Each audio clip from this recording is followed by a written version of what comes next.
E aí pessoal, tudo bem com vocês? Eu espero que vocês estejam maravilhosamente bem e hoje eu lhes trago a análise de uma partida e também a análise de uma pequena polêmica do campeonato estadual da Louisiana de 2025. Por que a gente tá dando uma olhada num campeonato um campeonato estadual mais ou menos aleatório? Porque ninguém mais, ninguém menos do que Hikaru Nakamura jogou nesse campeonato e se tornou o campeão estadual da Louisiana, né? Agora, por que isso aconteceu, sendo que o rating médio dos adversários do Nakamura nesse campeonato foi de 2.000 pontos de rating, que é 800 pontos de rating abaixo da força de jogo do próprio Hikaru Nakamura? Para você entender isso, a gente precisa primeiro entender o ciclo do Campeonato Mundial de 2025/2026.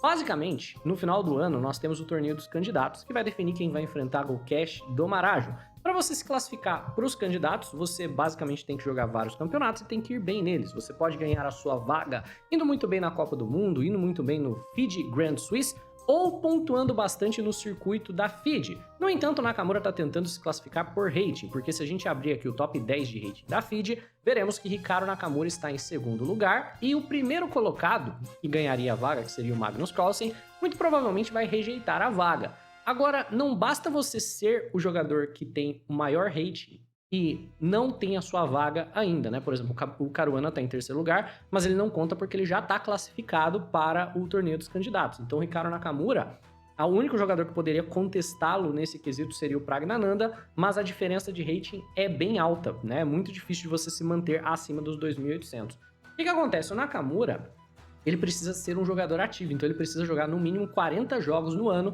e para não arriscar perder rating, né? Para não arriscar essa vaga, ele tá indo pelo caminho mais certeiro, que seria jogar torneios aleatórios ali, que são pequenos e que ele não vai enfrentar ninguém do nível dele. Então ele tá indo nesses campeonatos, ele tá regaçando todo mundo, e por isso as críticas. Não é nada de novo, já aconteceu antes, né? O Caruana já fez isso, o Jing Liren já fez isso, né? Para classificar para candidatos, e toda vez que isso acontece dá um pouco de uma polêmicazinha, mas eu acho até interessante porque dá pra gente analisar partidas e ver a real diferença de força entre um jogador que é bom, por exemplo, esse Charles Campbell aqui, que tá jogando contra o Nakamura na final desse campeonato, é um jogador de 2.138 pontos de rating, então ele é um cara forte. Ele é inclusive um jogador titulado, já alcançou os 2.200 pontos de rating, e ele se tornou candidato a Mestre FIDE, que é o primeiro título que uma pessoa pode receber na FIDE. E um jogador que tem, né, 700 e poucos pontos de rating a mais, que é o Hikaru Nakamura. É bem interessante pra gente ver realmente qual é a diferença na força de jogo. Então, tendo aí a sua, basicamente, introdução mais longa da história do canal, vamos de fato analisar a partida e ver o que podemos aprender com ela. Pois vamos lá. O Charles Campbell começa com o peão na casa de D4 e o Nakamura responde com D5. Vem cavalinho F3, cavalinho F6. E o Campbell opta pelo gambito da dama, que é prontamente recusado com o peão na casa de E6. Vem cavalinho C3 e nessa posição o Nakamura decide tomar na casa de C4 para tentar forçar as brancas a perderem um pouco de tempo na retomada. Vem peão em E3 para poder recuperar o peão, e o Nakamura joga peão em A6 com a ideia de que depois de bispo por C4 ele pode jogar B5, desenvolvendo com o tempo no bispo de C4. Aqui as brancas não são obrigadas a deixar esse plano, né? O jogador de brancas poderia muito bem jogar peão na casa de A4 para evitar essa ideia, mas bispo por C4 é jogado pelo Campbell, B5 por parte do Naka, e o bispo volta para a casa de D3 ao ponto que as pretas jogam bispo na casa de B7, desenvolvendo o bispo nessa longa diagonal. Aqui as brancas fazem o roque e o Nakamura joga cavalo na casa de D7. E nessa posição, o Campbell joga dama na casa de E2, que na verdade é o lance teórico, e o Nakamura joga peão na casa de C5, atacando o centro do tabuleiro. Vem torre na casa de D1, e aqui o Nakamura finalmente para pensar, né? Até então os dois jogadores estão dentro da sua preparação, os dois jogadores não gastaram nem um minuto no relógio, né? Não coloquei os relógios porque, na verdade, é uma partida que acaba com os dois jogadores têm muito tempo ainda no final do jogo, né? Então nenhum dos dois jogadores de fato entrou em nenhum tipo de pressão de tempo, mas o Nakamura decide, depois de cerca de 20 minutos de reflexão, tomar na casa de D4.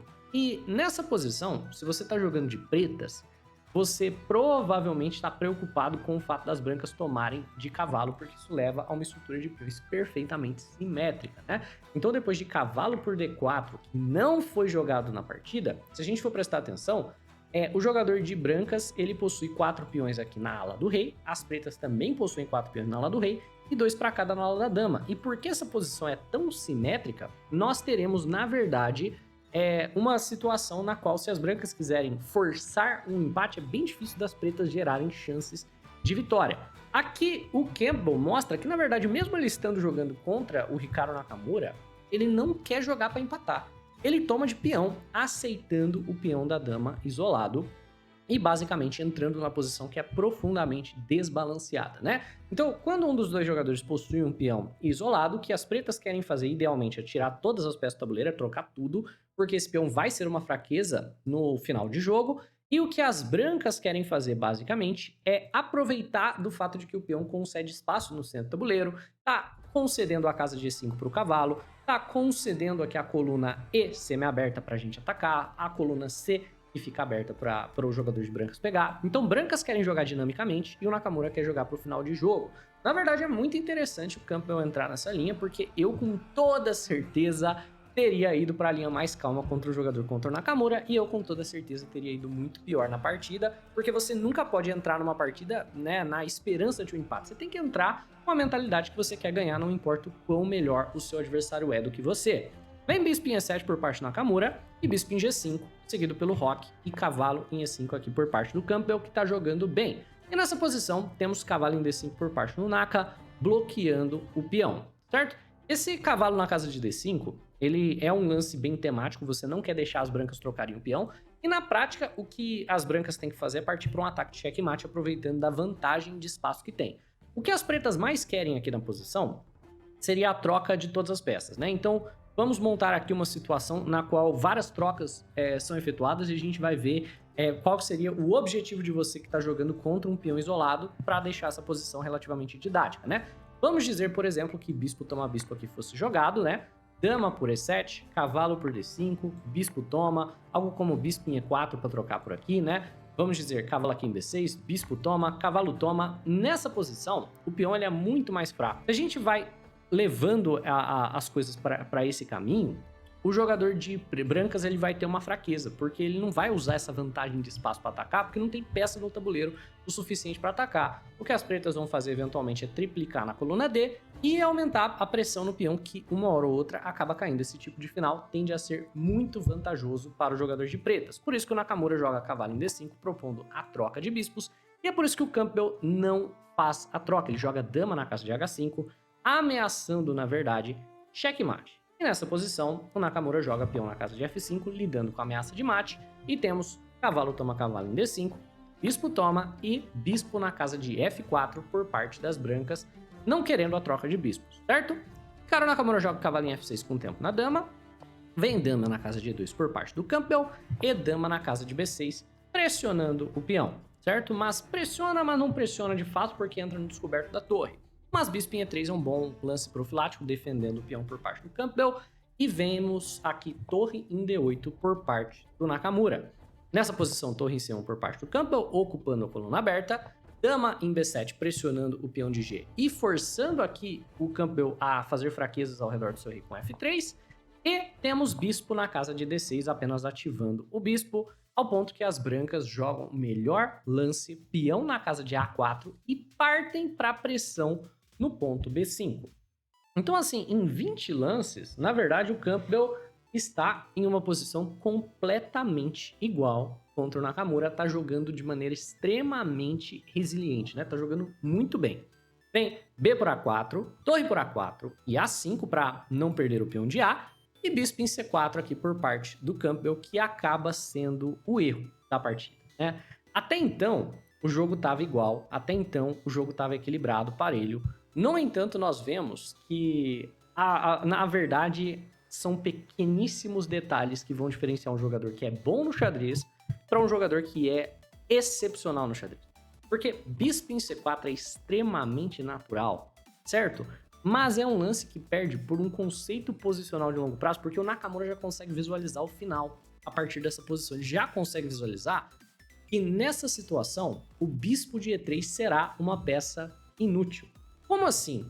O que o Nakamura faz? Ele toma o cavalo, que é um lance bem contraintuitivo, porque desisola o peão de D, ele vai se juntar aos seus colegas, não é um lance muito intuitivo, né? Você tem D por E5, bispo por C4 com o tempo na dama, e é importante que esse lance venha com o tempo na dama, torre toma, e agora cavalo em D5. E o que acontece é que esse final, de maneira extremamente instrutiva, é um final de bispo contra cavalo, onde o bispo é inútil porque todas as peças e peões do Nakamura podem ser fixados em casas claras. Então o que o Nakamura vai fazer? Ele vai trocar as torres, ele vai fixar os peões em casas claras, vai avançar esse peão para a casa de A4, e esse bispo vai ser uma peça inútil porque ele simplesmente não terá alvos. E a partir dessa posição do bispo em C4, o Nakamura já percebe isso e ele já efetua a troca dessa maneira, já visualizando o final após a troca de torres, que vai vir somente daqui a alguns lances, né? Vem bispo em G5 ameaçando a torre, torre em F8, torre em C6 por parte das brancas,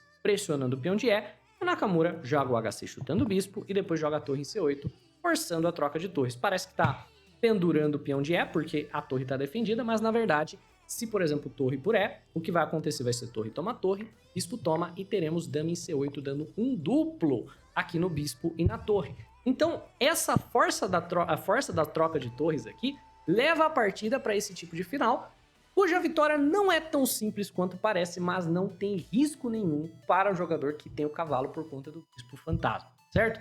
Então, dama em D2, dama em C4 por parte do Nakamura jogando nas casas claras, né?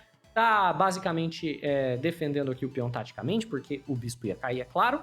Então, bispo na casa de B6 e A4 fixando o peão novamente em uma casa clara. Bispo em D4 por parte do Campbell e o Naka começa a melhorar a própria posição.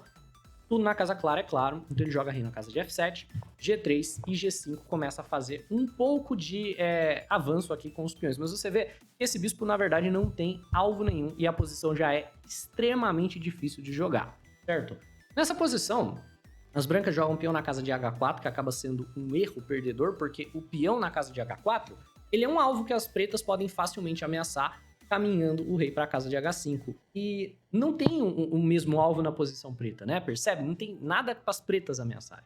Então, G por H4, você não pode ir atrás do peão, porque senão seu bispo cai com cheque. Peão toma, rei em G6, e a ideia, claro, é jogar rei na casa de H5.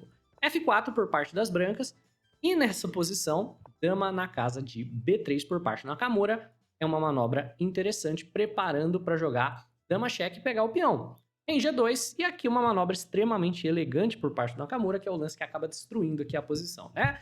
Aqui várias coisas ganham, mas o lance mais elegante que vence é o lance. Na verdade, eu vou te dar um tempinho para pausar o vídeo e ver se você encontra por conta própria, né? Não tivemos esse momento aqui na partida. Tenta aí, já aproveita e deixa o like se você tá achando esse vídeo interessante de alguma maneira.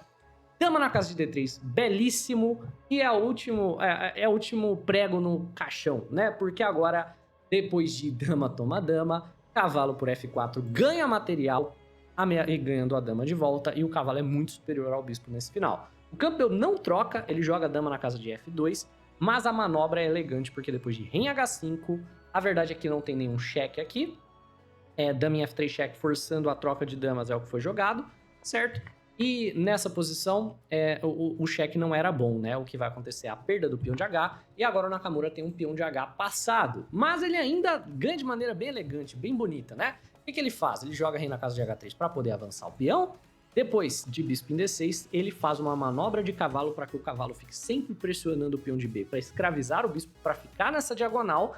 Ele joga o H5, bispo na casa de C3, ele joga o H4, bispo na casa de D4 e ele joga cavalo cheque, seguido por rei em G2, sacrificando o seu cavalo e vencendo de maneira espetacular, porque depois de rei tomar cavalo, não existe nenhuma maneira de parar a promoção do peão, né? E se você não tomar o cavalo, também não tem nenhuma maneira de parar a promoção do peão. Então, Hikaru Nakamura vence a partida e ele se torna campeão estadual da Louisiana, que é o segundo título mais prestigioso do xadrez, atrás somente do campeão mundial, que tem uma chance bem grande do Nakamura se tornar ao final do ano que vem. Então, é isso, pessoal. Eu espero que vocês tenham curtido. Deixa sua opinião sobre essa polêmica, né? Eu, na verdade, não entendo por que o Nakamura está sendo criticado. Não é ele que fez as regras, né? Eu faria igual. Eu tenho certeza que você, no lugar dele, também faria igual.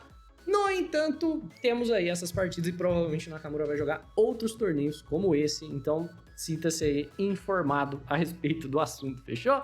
Valeu, falou, um abraço e até a próxima.